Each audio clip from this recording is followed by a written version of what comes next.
தெரிவித்துக் கொள்கிறேன். அதே போல உலக திருக்குறள் கூட்டமைப்பின் சார்பிலே நம்முடைய நிர்வாகிகள் பொதுச் செயலாளர் பேராசிரியர் ஆதரிக்கம், பொருளாளர் சௌந்தரராஜன், ஒருங்கிணைப்பாளர் தமிழறிமா சம்பத், சிறப்பு தலைவர் தென்னிலை கோவிந்தன், அமைப்பு செயலாளர்கள் பொறியாளர் காசிநாதன், முனைவர் இரா திருமூர்த்தி, தலைமை நிலைய செயலாளர்கள் முனைவர் சின்னதுரை, தொழில் முனைவர் இரா சிவஞான பாண்டியன், தலைமை கரண ஆசான் பேராசிரியர் கருத்தப்பாண்டி, இவர்களெல்லாம் இவருடைய பங்களிப்பு மிக அதிகமாக இருந்தது. அவர்களை இந்த நேரத்தில் பாராட்டுவதற்கும் வாழ்த்துவதற்கும் கடமைப்பட்டிருக்கிறேன்.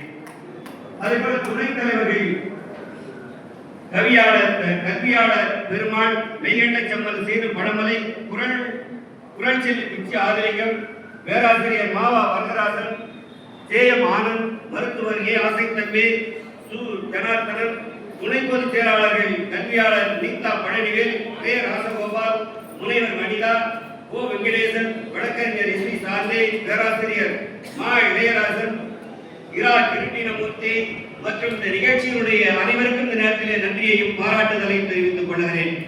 மேலும் இந்த அழைப்பு அனைவருக்கும் சென்றடைய வேண்டும் என்ற நோக்கத்திலே ஒரு முயற்சி எடுத்து அதை தனித்தனியாக பிரித்து அதை அனுப்பக்கூடிய அந்த பெரும் முயற்சி எடுத்துக்கொண்டு அனைவரிடத்திலே தொலைபேசி வாயிலாக தொடர்பு கொண்டு அந்த முகவரிகளை எல்லாம் பெற்று அனைவருக்கும் அனுப்பி வைத்த கடலூர் மேற்கு மாவட்டத்தினுடைய பொருளாளர் ஆசிரியர் நிலவர் அவர்களுக்கு இந்த நேரத்திலே பாராட்டுதலை தெரிவித்துக் கொள்கிறேன். அதே போல இந்த பணியிலே பங்களிப்பு செய்த விருதுநகர் மாவட்ட ஒருங்கிணைப்பாளர் ஐயாதுரை அவர்களை இந்த நேரத்திலே பாராட்டுதலை வாழ்த்துதலை தெரிவித்துக் கொள்கிறேன். இந்த மிகச்சிறந்த மாநாட்டை நடத்துவதற்கு முன்பாக இதே திருவள்ளுவர் பெயரிலே பல மாநாடுகள் பல காலகட்டங்களிலே நடந்திருக்கிறது. அப்படி நடந்ததில் முதலாக 1941 ஆண்டு திருக்குறள் முத்துசாமி அவர்கள் தலைமையிலே சேலத்திலே ஒரு மாநாடு நடத்தியிருக்கிறார். அதில் தேவநேய பாவாளர் மாநாட்டிலே கலந்து கொண்டு மிக சிறந்த உரையாற்றி இருக்கிறார். அதன் பிறகு 1949 தந்தை பெரியார் அவர்களால் சென்னையிலே ஒரு மிகப்பெரிய மாநாடு நடத்தப்பட்டிருக்கிறது.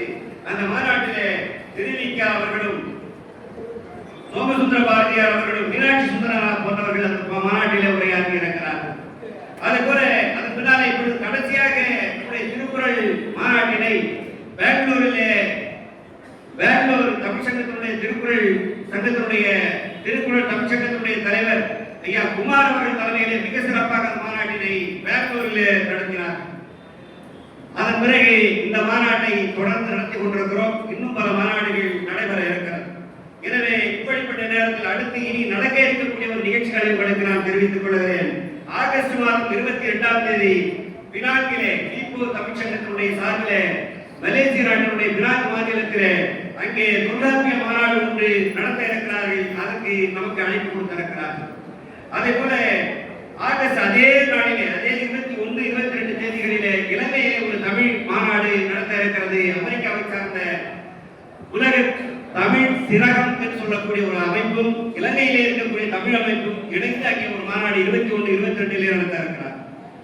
அடுத்ததாக நவம்பர் 13, 14 தேதிகளிலே கம்போடியாவிலே ஈப்போ தமிழ்ச்சங்கம் உலக தமிழ் கவிஞர்கள் மாநாடு நடத்த இருக்கிறது. அவர்கள் நேற்று அழைப்பு விடுத்திருக்கிறார்கள். அந்த நிகழ்விலே உங்களுடைய கூட்டமைப்பு சார்ந்தவர்களும் இதிலே நடத்த வேண்டும், இதிலே கலந்து கொள்ள வேண்டும். நீங்களும் உங்களுடைய பணியும் உங்களுடைய இருக்கைகளும் இங்கே இருக்க வேண்டும் என்று அவர்கள் நேற்று நமக்கு தகவலை கொடுத்திருக்கிறார்கள். இப்படி உலக திருக்குறள் கூட்டமைப்புடைய செயல்பாடு உலகமெல்லாம் தன்னுடைய பணியை செய்து கொண்டிருந்தாலும் நம்முடைய முக்கிய நோக்கமாக இந்த மாநாட்டிலே நாம் பல மாநாட்டிலே வலியுறுத்தி கொண்டிருக்கிறோம். நமக்கு முன்னால் இருந்த சந்ததிகளும் நாம் இந்த கோரிக்கையை வலியுறுத்தி இருக்கிறார்கள். ஒன்று, திருக்குறளை தேசிய நூலாக அறிவிக்க வேண்டும் என்கின்ற அந்த கோரிக்கையை முன்னெடுத்து நாம் சென்று கொண்டிருக்கிறோம். இதற்கு பல போராட்டங்களை உலக திருக்குறள் கூட்டமைப்பு நடத்தி இருக்கிறார். 38/2024 டெல்லியிலே 133 தமிழ் கவிஞர்களை வைத்து அங்கே ஒரு உண்ணாவிரத நிலை போராட்டத்தை நடத்தி இருக்கிறோம். 12/12/2022 நம்முடைய மாவட்டங்களிலே கூட்டமைப்பு உள்ள மாவட்டம் கிட்டத்தட்ட 20க்கும் மேற்பட்ட மாவட்டங்களிலே நாம் ஆர்ப்பாட்டம் நடத்தி இருக்கிறோம் இதே கோரிக்கையை வலியுறுத்தி. அதே போல 8/2/2025 சென்னையிலே வள்ளுவர் கோட்டத்துக்கு அருகிலே எனது தலைமையிலே பல தமிழ்ச்சங்கங்களை இணைத்து அங்கே ஒரு ஆர்ப்பாட்டத்தினை நாம் நடத்தி இருக்கிறோம். இப்படி பல நிகழ்வுகளை நாம் நடத்தி கொண்டிருந்தாலும் கூட இன்னும் அதற்கு பல சட்ட சிக்கல்களை மத்திய அரசு சொல்லிக் கொண்டிருக்கிறது. அதே நேரத்தில் இந்திய நாட்டிற்கு தேசிய நூலாக மட்டுமல்ல உலக பொது நூலாக திருக்குறளை அறிவிக்க வேண்டும் என்று சொல்லி சொல்லி யுனெஸ்கோ மன்றத்திலே நாம் நம்முடைய கோரிக்கையை உலக திருக்குறள் கூட்டமைப்பு சார்பில் வலியுறுத்தியிருக்கிறோம். இதை சென்ற முறை ஆட்சியில் இருந்த முதல்வர் ஸ்டாலின் அவர்கள் தன்னுடைய 110வது கீழ் அறிவித்து அந்த யுனெஸ்கோ அமைப்பிற்கும் கடிதம் எழுதியிருக்கிறார்கள். அதற்கு முன்பாக இருந்த அமைச்சர் ஜெயலலிதா அவர்களும் தன்னுடைய சட்டமன்றத்திலேயே திருக்குறளை தேசிய நூலாக அறிவிக்க வேண்டும் என்று தீர்மானத்தை நிறைவேற்றியிருக்கிறார். எனவே இப்படி அரசாங்கமும் பல வழிகளிலே அழுத்தம் கொண்டு கொண்டிருக்கிறது. இன்றைக்கு புதிதாக இருந்து கொண்டிருக்கக்கூடிய அரசும் அதற்கு கொடுக்க வேண்டும் என்று சொல்லுகிறோம். காரணம், இந்திய நாட்டிலே கொடிக்கு தேசிய கொடி என்று சொல்லி இருக்கிறோம். ஒரு மலரை தேசிய மலர் என்று சொல்லுகிறோம். தேசிய விலங்காக ஒரு விலங்கை அறிவித்திருக்கிறோம். அதே போல தேசிய பாடலாக ஒரு பாடலை அறிவித்திருக்கிறோம். அப்படி இருக்கின்ற போது தேசிய நூலாக ஏன் ஒரு நூலை அறிவிக்க கூடாது என்கின்ற அந்த பேட்டை மட்டும் இங்கே உங்கள் முன்னாலே வைத்து இதற்கான முன்னெடுப்பை நாம் தொடர்ந்து செய்து கொண்டிருப்போம். இங்கே வந்திருக்கக்கூடியவர்கள் இந்த அழைப்பை நம்முடைய நெஞ்சேரலாதையா அப்படின்னு சொன்னாங்க. ரொம்ப ஆசைன்னா என்னன்னா பேர் ஆசை. கிட்டத்தட்ட 125 பேர்களை இதை கொடுத்திருக்கிறார். இந்த அழைப்பினை வடிவமைத்து இதை போடக்கூடிய அந்த பணியை என்னிடத்திலே கொடுத்து விட்டார்.